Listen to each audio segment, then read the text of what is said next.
We'll also discuss their roles, career journeys, and what the future holds in the world of brand storytelling.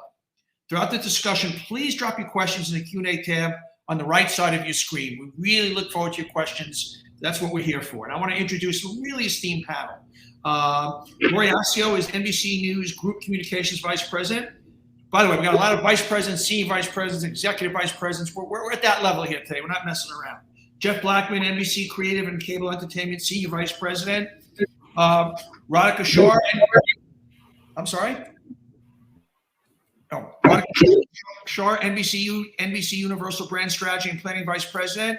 Lori Gamsey, NBC News Marketing Vice President. And Kimberly King, NBCU DEI Global Advertising and Partnership Vice President. Look, I'd love you, each one of you, to introduce yourself and tell, in about a minute or so, basically how do you approach storytelling and what you guys basically do and your work. Why don't we start with you, Lori? Thanks for having me, Donnie. Hi, everyone. I am responsible for the communication strategy for MSNBC, as well as diversity, equity, and inclusion for the NBCUniversal News Group. Storytelling is at the heart of everything we do, from communicating the content that our journalists deliver, our network priorities set out by our leadership, and building culture and celebrating our employees. So my job as a communications executive is to tell our audiences why they should come to us and continue to rely on us as a trusted news source in a clear and effective way. Fantastic. Jeff? Well, I mean, to me, so I'm in the marketing creative side of the business. So our job is to create awareness and create content to let people dive into our shows and platforms and kind of, engage them from either the very first time they hear something till after they've watched an episode and want to go farther. So to me, storytelling is so embedded in the marketing structures as a whole in terms of how somebody experiences our brands and content. So to me, it's a thread that I can't even conceive of marketing without storytelling. So it's baked in there. I love that. Radhika.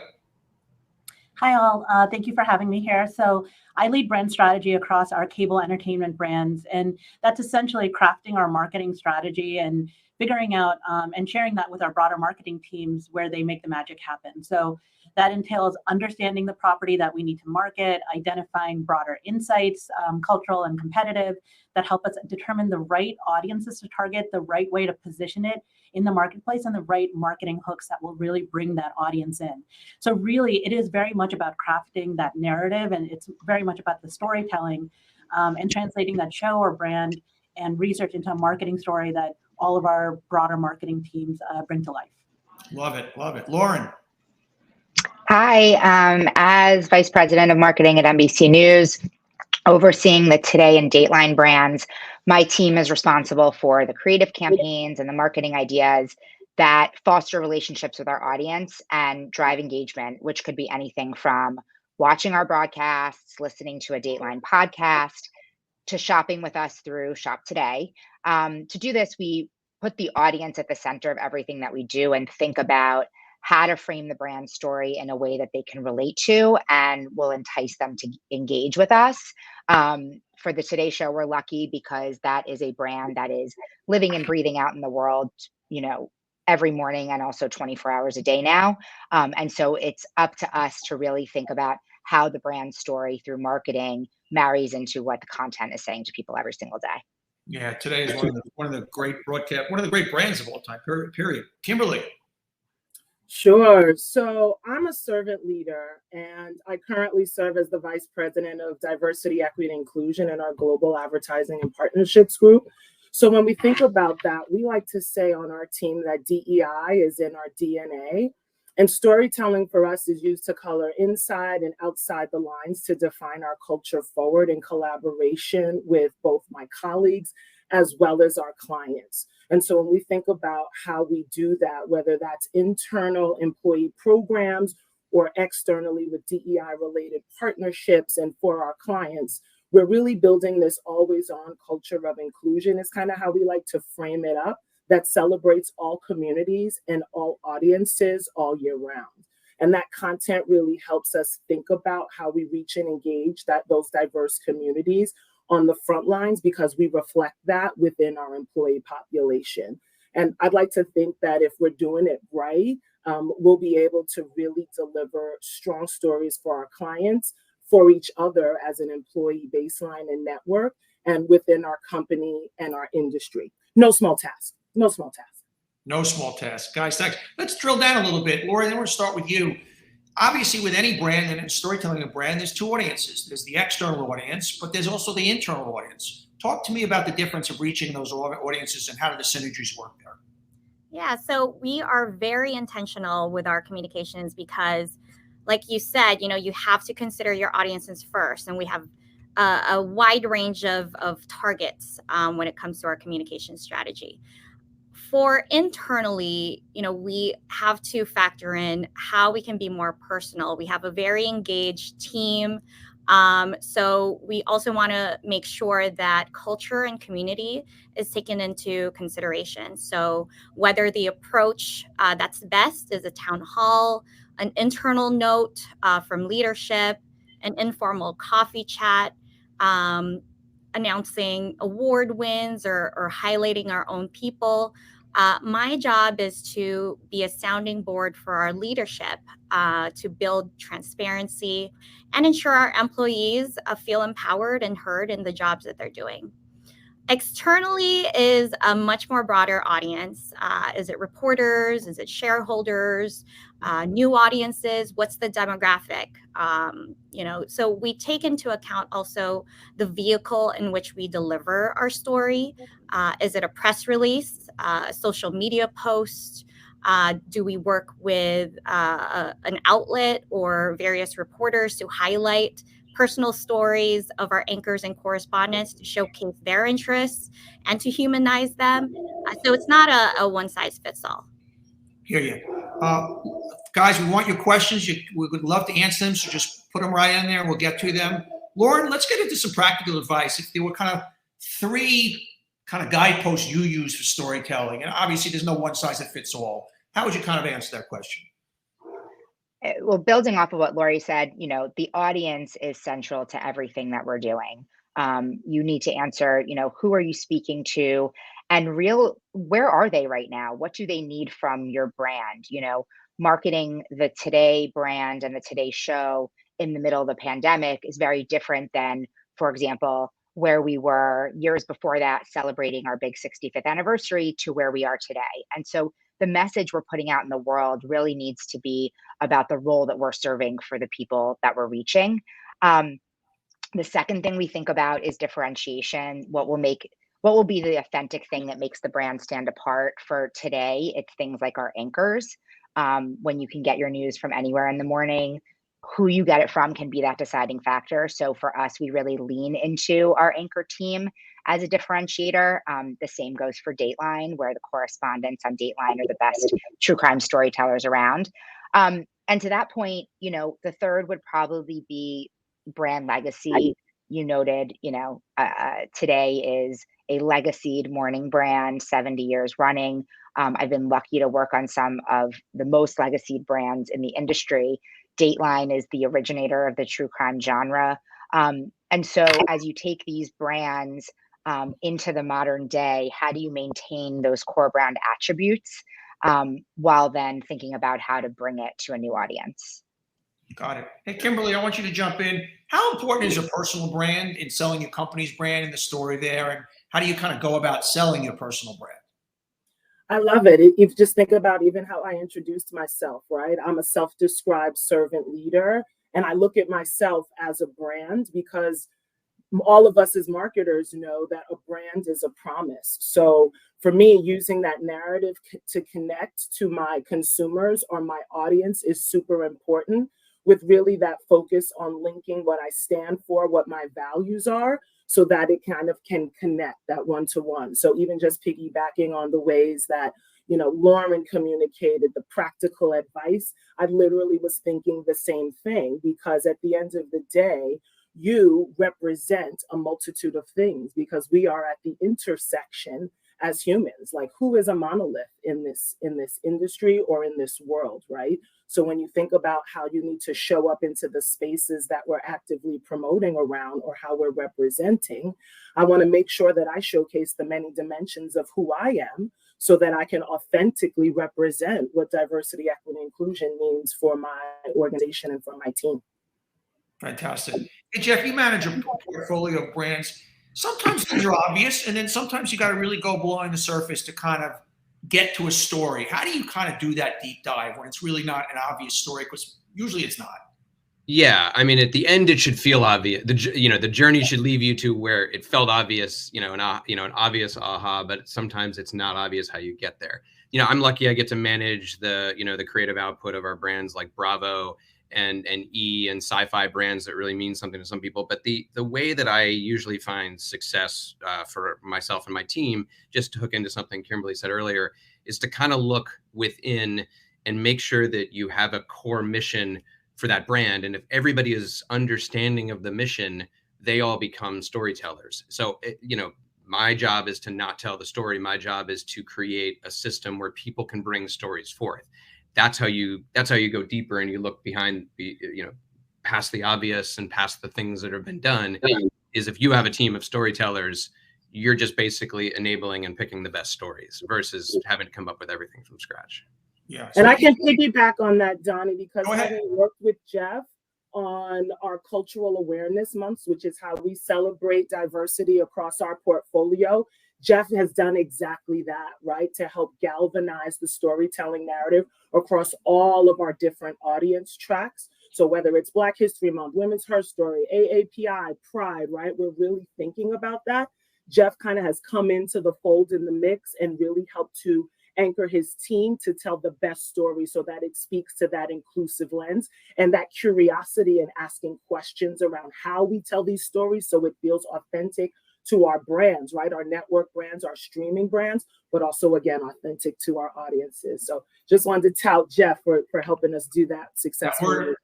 In terms of branding and storytelling, that word authentic is so important. And today's consumer can really smell something that's inauthentic. And I think that's price of entry. Radhika, this is there's no silver bullet here, but how do you brainstorm ideas? And where do the fresh ideas come from? How do you create an environment where ideas can really flourish? Yeah, I think this is just piggybacking off of what everyone else has said, but it's having diverse teams that have a lot of different opinions and bringing them together. I think what we get to do is a lot of fun. Like, I work on cable entertainment brands that people are actually very passionate about. Everyone loves to talk about TV in their personal lives, and we get to talk about it in our work lives as well. And so with that fan first mentality, we want to open it up to as many people as possible. A great idea can come from anywhere.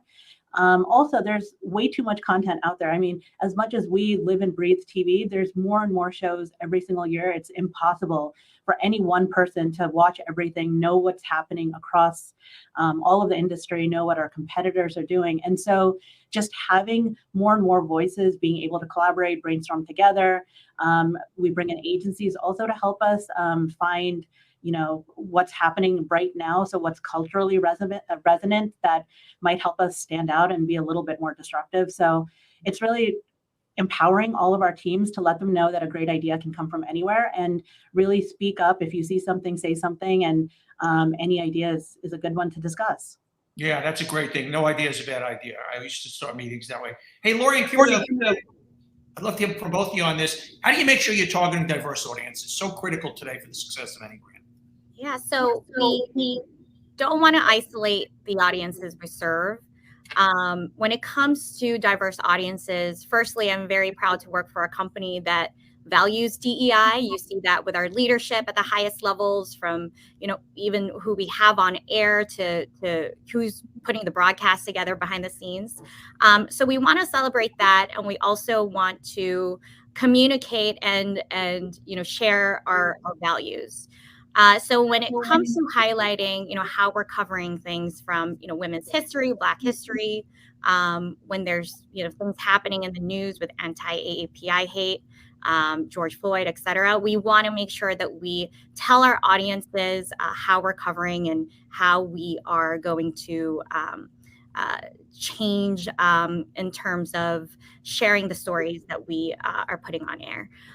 One of the other things that we also do is how can we collaborate with a wide range of organizations? For example, at the NBCU News Group, we have a large presence at journalism and diverse organizations every year. So part of my job, as I mentioned earlier, in terms of our leadership and our talent, what can we do to put our people and our content front and center so that the people that the audiences that, we watch and that we serve know that we are highlighting the things that they care about. So it's putting our folks on panels, going to events, and participating in a wide range of conferences. Kimberly, jump in. Yeah, I love the two things you started with, Lori, content and collaboration. I think we're a media company, right? So content is king or queen in this sense, right? But the collaboration across all of our teams is really germane to what we do on the advertising and partnership side, because our clients are really important for us to focus in and make sure that they're aware and we're communicating to them the data around how we reach and scale targeting diverse audiences. Fun fact, not sure if everybody knows, but NBCU delivers multicultural audiences where 8 in 10 multicultural consumers, we're reaching them every month. If you think about Telemundo, Peacock, NBC, and the myriad of other brands that we have under our umbrella. So in us communicating that story, the data points are really important for us to showcase that, because we have to transact on that content, the shows, and how diverse they are in telling those stories in front of and behind the camera. I also sat in marketing before I moved into this DEI role, so it's always top of mind for me to think about that through that lens. And also in this role, because the workforce, on the flip side for my role currently, is sharing our company's story via our employees. I'm looking at this mechanism here as a great platform to think about how do we begin as employees to tell our brand story of NBCU and reaching diverse audiences. So similar to Lori and thinking about panels, trade events, conferences, I'm constantly trying to collaborate, right, as Lori said, with other divisions across the organization to help uncover where are the places and spaces myself, my team, we can all kind of convene and showcase the breadth and depth of how we show up in the space as we're targeting and being a reflection of the audiences that we serve. Kimberly, well said. One well thing said. to add on that, Oh, I think, go ahead. Kimberly said, content is king, content's queen on this. We have the benefit of being marketers, being communicators at a company where the content is really a big part of our marketing strategy. I've been at other organizations, other ad agencies where, you're selling a product oftentimes, and while there still is a brand story tied to that, that product lives on a shelf, or that product lives in an arena if it's a sports team. In this instance, our product is out there free, in many cases, for the world to see 24 hours a day. And so when you have that as a benefit, right, when your people are diverse and when they're out there telling your brand story and producing content that's for a diverse audience, really letting that shine and figuring out how to continually remind our teams that content is marketing. Content is not just something that lives in the editorial framework of this organization where we are like a support function. Hey, I want to ask both Jeff and Laura. There's a question from our audience from Crystal Gomez. What social media, obviously social media is so critical today to building any brand and telling any story. What are the kind of features and tactics that are most critical to you in brand storytelling and social media today? Jeff, I want to start with you. Oh, Crystal, good question. This is why you got an esteemed panel here. To me, the fact that brands now are relationships are very fluid, responsive relationships. And then when you drill down into this kind of multicultural space, it's so crucial that the brand includes a space for not just the voice of the fan in the brand equation, but also the different kinds of fans. So I would say some tactics that we've found really successful are kind of co-creation tactics with our audience, where we're actually giving them the ability to make content and what might be considered typical marketing assets like network idents and things like that. We're allowing the diverse segments of our audience to have a voice in building some of the core building blocks of a TV brand. So that's just been, it's been super successful. It wouldn't have been available to us 10 years ago before, the rise of things like co-creation and crowdsourcing platforms that then in turn power our social media outreach to fans in order for them to engage deeply in our products and our brands. Lauren? Yeah, for us, I think it's about who we showcase as much as what we showcase through our social media.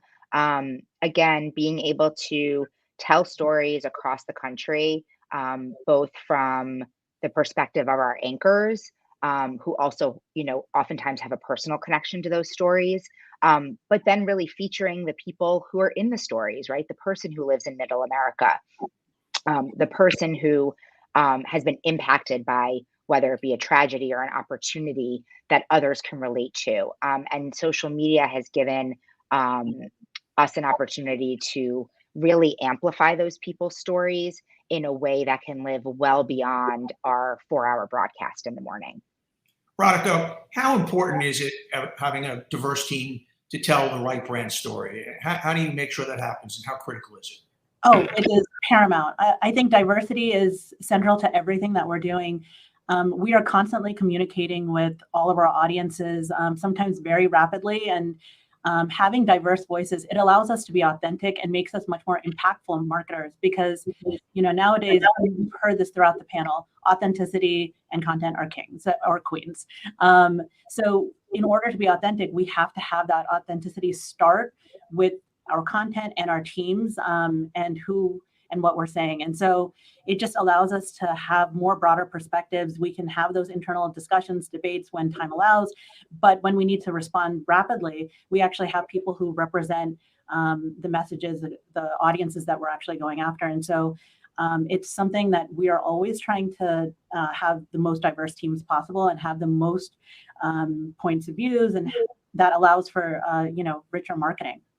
Can I build on what Radhika's saying? Because I think having a team is crucial, and we're all trying to get better at building teams with diverse voices. And diverse just doesn't mean the typical heritage that we're talking about here, but also like levels, right? Like a lot of times the loudest voices are the most senior, and coming up with an internal process for collaboration and to letting those voices that might have gone unheard in the past, giving them a chance to impact, whether it is through brainstorms, strategy building, ideating, or even execution. I think there is a tendency to make sure we're all kind of moving safely aligned, and we've really had to rethink a lot of how we build processes and campaigns so that we're using those diverse voices that we have on the team, and they aren't just, they're not just executing, but they're helping us inform strategy and the way we go to market. Hey, Lori, I've been around this business a long time. I'm kind of a grizzled veteran. I've never seen more dynamic change, more competition. You've got streaming, you've got broadcast, you've got cable, it's an ever-changing universe. How do you make sure that you're telling your story and adapting in this incredibly competitive environment? Yeah, we're constantly evolving our tactics to go to the platforms where our viewers or the viewers we want to reach are using. So now we don't rely on a traditional press release where, you write, the highlights of something and blast it out via email. Now our blueprint is when we announce something new, a new show, a special, we take a multi-platform approach. So it could incorporate social media. In the past, we, have worked with one of our hosts to announce something on social, and then we kind of go from there. We factor events. That's one thing that I get very excited about when we have big announcements. We put together panels, and we invite influencers, not just media reporters that we work with on a day-to-day basis, but we think about, other stakeholders in the industry who could help spread the word of what we are trying to share. We think about social media takeovers. We also, one thing, in addition to what we talked about in terms of collaboration, we also look at even our competitors. We find value sometimes in these cross-platform initiatives, not just internally within NBCUniversal, but also looking outside. And another thing that we also do is how do we tell the story with certain analysis that drive our decision making. So, for example, our amazing research team who puts, our ratings data together, we work with them because, those statistics give us fodder for storylines. Kimberly, I want to start with you, but I want everybody to answer this question. Where do you see storytelling going in the next 5 years? And kind of how does that impact the people looking to get into the business? Where is, you don't want to just say, okay, it's going here, so that's where you go. People have got to find what works for them. But what advice would you give as far as where you want to go in the next 5 years? Sure. I would say brand storytelling is evolving in the state of our world, right? And so connecting with audiences and creators will remain top of mind, and I think it'll be more refined. I think for anyone looking to get into the storytelling narrative is to approach your career maybe similar to how I did, in that it's a kaleidoscope, right? I have a kaleidoscope of experiences that led me to this opportunity and to this role.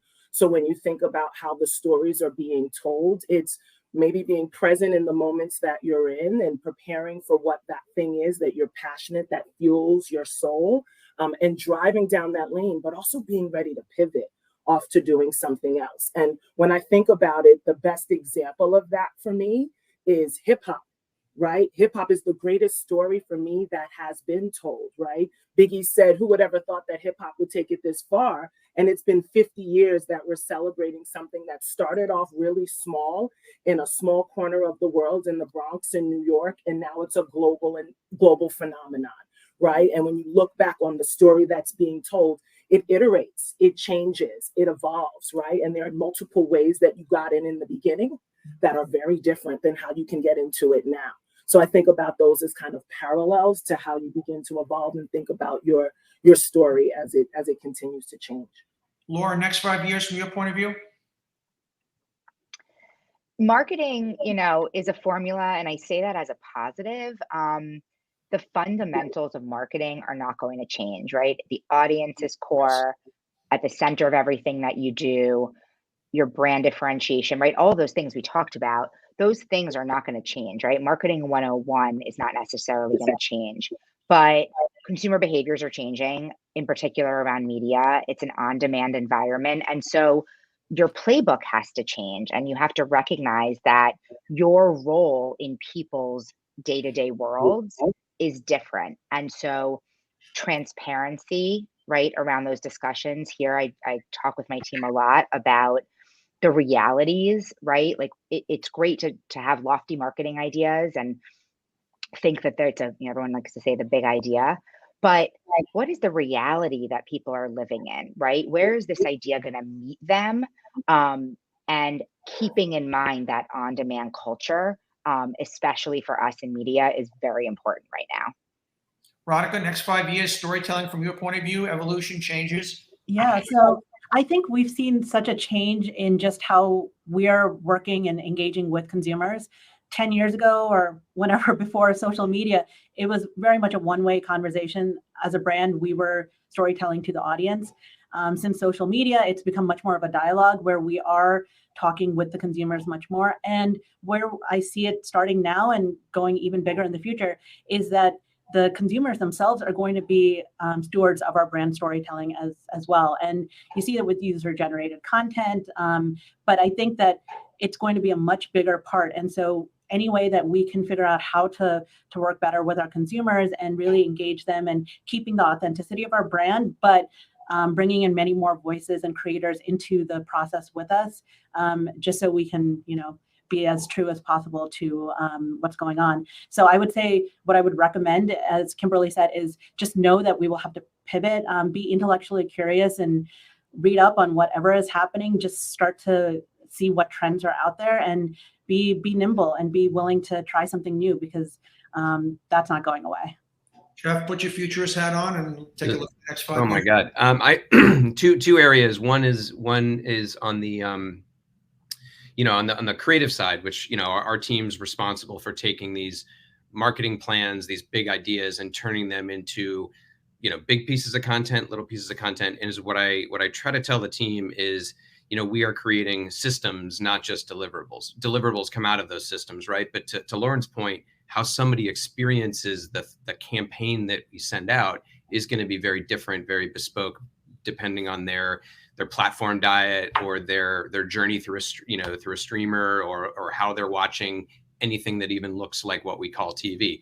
So for me, we've just got to continue to think of brands as systems, and thus our campaigns as systems, and not the thing, not the trailer, not the key art. It's you can't control how people are going to see it. And then on the macro level, from a future standpoint, I think the brands that matter a lot are going to continue to matter. I think we'll be looking at a world where the brands that we as marketers were trying to get people make happen that aren't important to people are going to dissolve, because brands as ways to choose products or platforms, we're seeing that go away. People on the TV space, they'll go right to the show. So if a TV brand is not important to them, it's going to cease to exist. So for something like Bravo, where the brand is important, it means even more care and feeding of the brand, and not just letting the content do the work. Yeah, Bravo's a great example of that. Lori, same question? Yeah, I think, similar to what everyone said, it's making sure that we are on top of the industry and reflecting the audiences we serve. We're increasingly becoming diverse as a society. So we want to be at the forefront of these platforms and making sure that, we are transparent, as Radhika said, and we reflect the values. I want to stay with you for a second. What are some entry-level positions in your field, and what advice would you give people? Yeah, so in terms of my background, I didn't seek out a communications degree. However, I did early on wanted to be a part of a news organization. So I interned at local news stations. I worked in production. So my advice, and as what Kimberly mentioned earlier, she has a kaleidoscope of experiences, and she started in marketing, and similar to me, I didn't start in communications. I started in production. So I think it's seeking out and being open to a wide range of opportunities. NBCU Academy, for example, has an embed program where you can experience different programs across NBCU. So again, just being open to it, honing your skills. As we've learned today, storytelling is key. So developing on those skill sets of strong writing, I think that's across the board very important. Hey, Lauren, picking up on the whole kind of the kaleidoscope thing about obviously being in the word pivot, we've heard a lot. Let's say somebody comes from a news background or a digital news background, they kind of want to pivot. They want to kind of expand their kaleidoscope. What advice would you give them? Think about the elements of the foundational skill sets that you have that can be translated over, right? So understanding a brand objective and how to deliver on that objective through strategy ideas, having brand understanding. A lot of the inputs in these roles tend to be the same. It's the outputs, that are different. Lori and I, are partners on a lot of the work, and the inputs that we each take in are the same. How we then go and communicate that out into the world is what's different. And so your foundational skills really can be the same across. I think the people who tell the stories on our broadcast, the people who produce the news, the people who are out in the fields with the anchors, they are the greatest storytellers. And so anytime I talk to somebody who has a production background, who has a writer's background, marketing is definitely a trajectory that I could easily see them going to. And then I just have to give a plug for my background in the ad agency side of the business, because I do think and will always support that as a starting point for somebody who feels like they could see themselves in any of our roles, but maybe just can't necessarily get in the door at NBCU to start. I certainly didn't. I spent 10 years at ad agencies, learning all of the things I just talked about. You also learn to have a client service mindset, which is so important in all of the roles that we have. As a marketing person, as a PR person, as a creative, we are in service of the brand that we work on. We are the greatest brand steward and should be internally. And so starting off at an ad agency gives you not only the foundational skills that are absolutely transferable once you decide if you want to go in-house at a brand, but it also gives you that client service mindset that is invaluable once you get there. I'm going to piggyback on Lauren as somebody who built and ran an agency for 25 years. It's the ultimate potpourri of things. It's media, it's creative, it's client service, it's strategic planning. So if you're going to start someplace, I think that's a great idea. I got a question from the audience, and I want Kimberly to start, and then Radhika. This is from Colleen Silk. She says, I'm going to read this. Is someone trying to pivot, that's a word that keeps coming up, from one industry to a more creative space like television, or more prominent branding? How would you recommend you take that first step? Where would you start? Kimberly? I'll start with my first step. I was a super intern. I interned everywhere, and my career started in the music business. I went from music to magazine publishing to television as a copywriter and producer, a celebrity talent booker. Then I landed in integrated marketing. That was like my third career, right? And so I think that where you start is not necessarily indicative of where you end up. I was a government major in undergrad. What did also help me in my storytelling narrative was going back to school. I got an advanced degree in integrated marketing to kind of focus in my career to really help me expand how to tell stories, but particularly my own story. And I think that when you're trying to pivot in creative spaces, do what creatives do, create. Right. And so my aperture for creating ended up taking me in a variety of spaces because I was open to exploring. I was also single with no children. So that also helped me a lot. So when you're earlier, it's a lot easier to make those pivots. When you start adulting, as adults do, life gets very layered. And so you pivot a little more carefully. Right. And so tools that I would use then, interning was always the super way for me to do it. LinkedIn Premium has galvanized the game. I don't care what level you are or how or what industry you're in. LinkedIn has kind of been a really great conduit on both the HR side as well as the consumer side for how to think about who's where doing what for those who are in it. And then I'll just go back to a tried and true skill set that I think I learned early on as an intern, which was networking.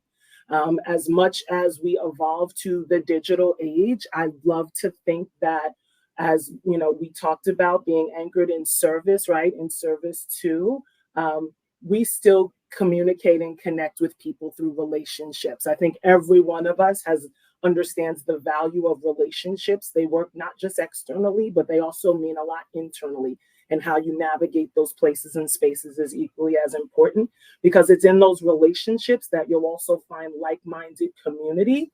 So when you're also thinking about that pivot into the creative space, surround yourself with people who can lift you up, edify you, challenge you, and grow with you to create. Sometimes you go at it alone, sometimes you go at it together. I love that. Radhika? So I think that this is a great question, Colleen, because it's something that I myself went through early on. So I like to joke, it's a little known fact about me here. I get to now work on shows like Chucky and Real Housewives, but I started off my career as an engineer. So I was a chemical engineering major in undergrad, worked in the oil and gas industry for years. While it was interesting and I learned a lot, it just wasn't what I was passionate about. And I knew that I wanted to do marketing. I wanted to be able to speak to consumers and have more of a direct touch point. And I also loved entertainment. But some advice that was given to me back then was, if you're trying to make two switches, like industry switch as well as your functional switch, try one step at a time. And so I, just like Kimberly, I actually went back to school and I got my MBA and focused on marketing. And I'm going to agree with what Lauren and Donnie said. I actually, after getting my MBA, decided to focus on marketing by going through ad agencies. And so I did a rotational program through a digital agency, a creative agency, as well as a media agency. And you really get to wear so many different hats and get to work on so many different brands that ultimately I started working on the media agency side, working on HBO and Cinemax and film studios. And the connections that I made then helped me land at NBC and working on all of that. So I'm just going to go back to what Lauren also said, that even if you're making such a pivot, and clearly I have made a very big pivot, the skills are still transferable. And so it was identifying those same storytelling, strategy, analysis skills that I had in my first job in the oil industry, and how those are still very useful today. So even though I had this entire pivot, I still find that there is growth, and I use those skills that I learned in the beginning. So don't worry if at 21, 22, you have no idea where your career is going to take you. Just be willing to take chances and try different things, because I clearly didn't. And I love what I do now, but had no idea this even existed. There's such consistent themes, Papa. Kimberly, I'm going to swing right back to you. You know, collaboration is so important, and you're a collaborative business, yet how do you kind of pop to a leadership role? How do you kind of live in that world of collaboration, but get on a path where you want to be a leader, and you want, I don't want to say rise above, but you want to be in that position? I think you roll up your sleeves and you put in the work. Sometimes I believe things happen. Other times I believe it's that mixture of the work, the effort, and the timing of it all. When I think about how I became a vice president, right? I said I came into NBC as an integrated marketer on their one platform team. When I sat across in my interview from the SVP who interviewed me, we talked about skills. And she was like, clearly, if you're sitting here and I've looked at your resume, you can do the job. But to do the work at this level requires a little something else, right? So it became a human conversation about what was needed for the role, and then also what was needed inside the culture of the environment, right? So sometimes when we're applying for roles to kind of get to that next level, it's a mixture of like, how do you connect inside of the culture of the organization, and how does the culture of the organization connect with you? The authenticity piece of it all, it's definitely evolving, because as we think through the lens of what inclusion looks like, I go back to my grad school days talking about Maslow's hierarchy of needs, right? And we think about that psychological and safety and that belonging piece, making sure that at that level that you're leading a team, right? You could have been an individual contributor and then you moved into a management role, but you have to really think about what is the needs of the business, what are the needs of the business, and what are the needs of the people. So for me, emerging as that is because I think it was the right time, it was opportunity, and it was someone sitting across the table from me saying, yes, I believe that it's you. And that continued as I moved into this role on DEI. Same thing, kind of was the right time, the right opportunity, and we're kind of moving it through from there. Can't wait to get to that next level. Thanks, Donnie, for speaking that into existence. Appreciate it. By the way, I love bringing up Maslow's hierarchy of needs. I'm still looking for the self-actualization one at the top. You know, I mean, I don't know if you ever quite get there, you know. Hey, Lauren, same question. Leadership, path, thoughts, important things. Yeah, and because, again, the inputs are often the same, right? If you're working on a brand, like I have been now for the past 9 years on Today, I tend to be a loyal person. I kind of go somewhere and stay where I am. You have to continually elevate your contribution and the value that you're bringing to the table. I think people think that the promotions come because you do more work, or because all of a sudden, like, you have a team of people, so therefore you get the promotion. I've always found that the elevation comes because you are elevating the value that you're bringing in. In some instances, that is monetary value, right? Like some folks sit in roles where you're actually driving business for the business. Marketers, especially in content-driven organizations, don't always sit in those roles. And so how are you doing what you did last year, but doing it better, right? How are you doing it at a more elevated level? I'm constantly talking to my team about that, because when you work on brands that are on television every day, for example, the work can feel the same a lot of the time. And you have to be able to look back at this month versus last month and say, we're doing it better. We're doing it more effectively. We're doing it more efficiently. And as the leader on the team, that is how I can make the people who work with me feel great about what they're doing every day here. I want to hear from everybody on this. Lori, and then Jeff, and then Radhika. I mean, Lauren was spot on, in terms of elevating the value that you're bringing to the table. It's thinking 10 steps ahead when you're supporting your team, when you're supporting any organization that you work with. Rashida Jones, the president of MSNBC, if you caught earlier in the first panel this morning with Lester Holt, said, be hungry, be curious, have that inner fire, whether it's, as a super intern, as Kimberly said, or in any job that you do, you advocate for yourself and make it known that you belong there and that you want to be there. Jeff? I think about this through two lenses, and both are really about value for the company that's giving you those opportunities. I've always looked at my value add as a dot connector, right? In an increasingly complex media landscape, increasingly complex like company, people flow. The water flows toward solutions and people that offer solutions. So if you can position yourself at any level as a dot connector, you will gain influence and then be, hopefully lucky enough to be given leadership opportunities. And then the other thing that I'd say to anybody at any level who's graduating, because really it's leadership is a bunch of kind of graduation moments, speaking for myself, is you have to graduate with intentionality and you have to learn what to leave behind. A lot of us are kind of patchworks of other leaders that we liked, and we stole this technique from that and this technique from that. But I'd say do some meaningful work around what it means to lead in your field and learn what you can leave behind, because you can't do it all, but your job is to set up a system where everybody is able to work at their fullest. And that doesn't mean you doing their jobs. It means you providing that safety, that comfort, that air cover to the team, that strategy, and then leaving the rest of the work and the creativity in my field to other people who have got it. Radhika? So I will second and third everything that everyone else has said, but one other thing that I can add to that is just building on that intellectual curiosity. It's being in meetings. When you get to go to meetings, I think it's interesting when you're early in your career, you really want to go to all the meetings possible. As you advance in your career, you get invited to more and more meetings. And then, as you get even more experience, you're in way too many meetings and actually wish you were in fewer meetings. But use that opportunity. When you're in the meetings, listen hard, and afterwards actually look up all of the things that you've heard, find ways that you can become smarter, learn more about what's happening across the industry, what's happening with competitors, what's happening even across the company, talk to people.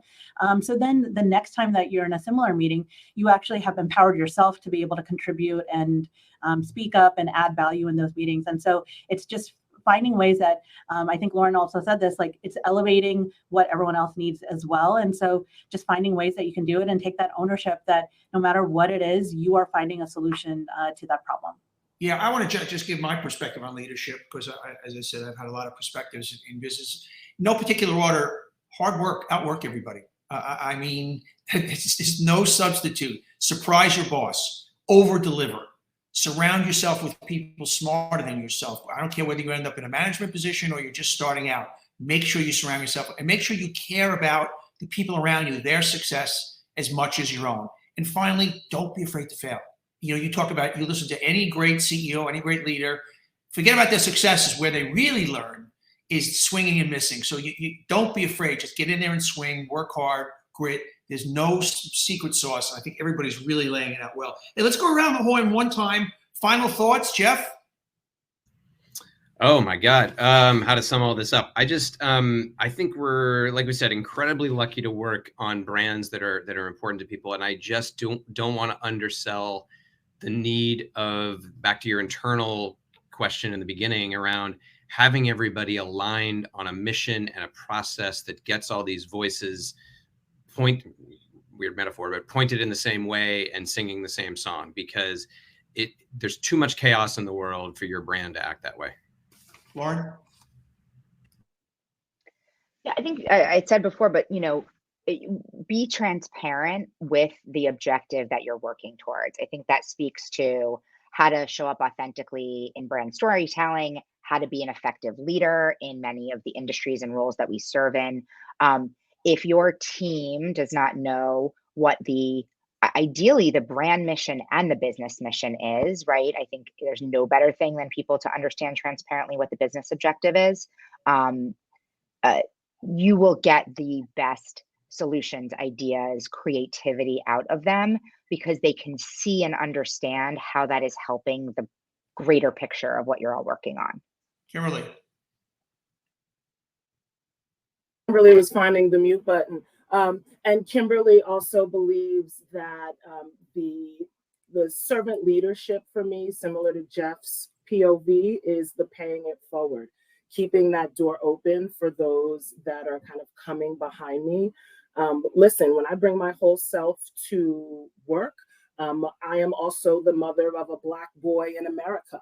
And so when I think about how I show up in places and spaces, it is because I want to showcase to my son that with hard work, with integrity, with a value system, all things are possible because we believe, right? So the being hungry, the curiosity, I want to leave this DEI space as a cultural influencer. So when I think about what I've been able to contribute, not just to my immediate team, but also to my division and to NBCU, it's because I was able to elevate it from where it was to the next place, because I've found my tribe, I've democratized information, and I'm leaving the door open because I've paved the way for somebody else to step in it and add on to it. Nice. Radhika? Yeah, I agree with all of that. Be the type of leader that you want to see. Embrace those values. Bring your authentic self every day. Don't, try to struggle with all of that, and really just be true and honest. And that will actually be a much more empowering and enriching environment. But then also take chances. I really want to reiterate that kaleidoscope of experience. It's really taking chances. You never know where you'll end up. And so just be willing to try something. And if you fail, you fail. It's fine. There's so many different ways that you can pick yourself up, but you never learn anything if you don't try first. Lori? Yeah, find ways to build your own story, because as individuals, we're constantly evolving. Be a mentor, be a mentee. Donnie and Radhika said this too. Don't be afraid to fail, experiment. Be open to feedback because, again, as individuals, we all have different backgrounds. And I want to direct something to the audience. Guys, you guys were really privileged. You listened to 5 brilliant, passionate people today. These are the kind of people you want to get jobs from. My advice to you is just send your resume to every one of these people. I mean, that's the way you start. And what you do is you say, I heard you say this, and this is great, because everybody likes to kind of feel good. So that's my advice to everybody out there. But it was a privilege to moderate. Jeff, Radhika, Radhika, Kimberly, Lori, Lauren, you guys are superstars. And I want to make sure everybody is going to stick around. And after a quick 15-minute break, we're going to go one-on-one with the Universal Studio chairman. But thanks again. And guys, it was a real privilege moderating you guys, and you audience out there. What a privilege to listen to these people. Thank you. Thank you, Donnie. Thank you. Thank you all.